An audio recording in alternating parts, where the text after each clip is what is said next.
دوستو، یہ مونولاگ میں اپنی ادبی زندگی کے حوالے سے بنا رہا ہوں۔ یوں تو اپنے بارے میں آپ بیتی مسافر کے 300 سے زائد صفحات میں بہت کچھ لکھا ہے، مگر ان 5-7 منٹ کی ویڈیو کو ایک ضمیمہ سمجھیے گا، یا پھر آپ اسے ایک اشتہار بھی کہہ سکتے ہیں، کیونکہ ہم جس دور میں داخل ہو چکے ہیں وہاں اب ہر شے برائے فروخت ہے۔ مادی اور غیر مادی کی تفریق ختم ہو گئی ہے۔ کچھ لوگوں کو یہ کرینہ خوب آتا ہے اور کچھ لوگ خود کو کسی پروجیکٹ کی طرح پیش نہیں کر پاتے۔ میں انہی لوگوں میں خود کو شمار کرتا ہوں جنہیں اپنی مارکیٹنگ کا کرینہ نہیں آتا۔ یہ حقیقت ہے کہ ہر تخلیق کار اپنے فن پارے کو دوسروں تک ضرور پہنچانا چاہتا ہے۔ یہ ناممکن ہے کہ آپ کچھ تخلیق کریں، کوئی خوبصورت پینٹنگ بنائیں، خواہ وہ پینٹنگ مونالیزا جیسی دلاویز نہ ہو، تب بھی کوئی نظم کہیں، بھلے وہ نظم کی ساخت کے تقاضے پورے نہ کرتی ہو، تب بھی کوئی گیت گائیں، چاہے وہ آپ محمد رفیع کی طرح سر نہ لگا پاتے ہوں، تب بھی کوئی دھن بنائیں، وہ موزارٹ جیسی نہ ہو، تب بھی آپ کوئی مجسمہ بناتے ہیں، اگر وہ ڈیوڈ جیسا شاہکار نہیں ہے اور آپ مائیکل اینجلو کی طرح اظہار کا سلیقہ نہیں جانتے، تب بھی ہر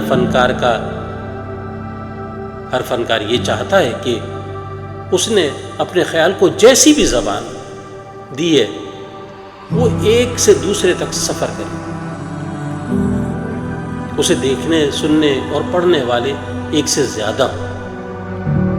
میں نے لکھنے کا آغاز 45 سال پہلے کیا تھا اور باقاعدگی سے افسانہ لکھتے ہوئے 35 سال ہو چلے۔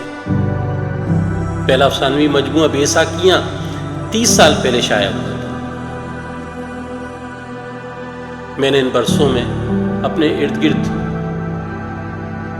دنیا میں ہونے والی سماجی ناہمواریوں، معاشرتی تفاوت، غیر متوازن کرداروں کی کشمکش کو دیکھا، سمجھا، ان کا مشاہدہ کیا اور پھر انہیں کہانیوں کی صورت میں لکھا اور اسے پڑھنے والوں تک پہنچایا۔ کوئی تخلیق کار انقلاب کا دعویٰ نہیں کر سکتا، اور ہمارے خطے میں تو ویسے بھی کسی بھی طرح کے انقلاب کی توقع رکھنا کار بس ہے۔ میری سوچ، طبیعت اور تربیت سے جو خیال ابھرتا تھا وہ یہی تھا کہ میں لکھوں، سو میں نے یہی کیا۔ 4 دہائیوں میں جہاں سماج کو سمجھنے کی کوشش کی، وہیں اپنی کہانیوں میں موجود خیر و شر کے کرداروں میں سے بھلائی کا انتخاب کیا اور اسی کے ساتھ کھڑا ہوا۔ میری اب تک کی 10 کتابوں میں سے 2 افسانوی مجموعے گزشتہ صدی میں اور باقی 8 کتابیں موجودہ 21ویں صدی میں شائع ہوئی ہیں، جن میں 5 افسانوی مجموعے اور 2 ناولوں کے علاوہ میری آپ بیتی بھی شامل ہے۔ میں یہ جانتا ہوں کہ میں نے کوئی بہت زبردست یا انوکھا کام نہیں کیا ہے، مگر میں یہ بھی جانتا ہوں کہ میں نے جو کچھ بھی لکھا ہے اس میں میری سانسیں، میری شب بیداریاں، میرا خون، میری ریاضتیں، میری فکر، میری سوچ اور میرے نظریات شامل ہیں، اور یہ سب میرے لیے بہت معنی رکھتے ہیں۔ ان سب کے بغیر میں کچھ بھی نہیں۔ میں نے اپنے کم ترقی یافتہ، کم روادار، کم مہذب اور کم تعلیم یافتہ معاشرے کو بہتر بنانے کے خواب دیکھے اور انہی خوابوں کی آرزوؤں کو کہانیوں کی قالب میں ڈھالا ہے۔ میرے ناول بارے خدا کی کہانی 2005 کے زلزلے سے متعلق ہے۔ بہت کم ادیبوں نے اس حادثے پر کو موضوع بنایا ہے، میں ان کم لوگوں میں ایک میں بھی ہوں۔ میرا دوسرا ناول کراچی والے، جس کے بارے میں میں پوری یقین کے ساتھ یہ کہہ سکتا ہوں کہ کراچی والے کا جو موضوع ہے اس پر اب تک کسی اور نے قلم اٹھانے کی جرات نہیں کی۔ میرے لیے بہت آسان تھا اور مواقع بھی تھے کہ میں اپنے ناول کو سیاسی پلیٹ فارم کے ذریعے سے پیش کر کے مستفید ہوتا، مگر میں نے ایسا نہیں کیا،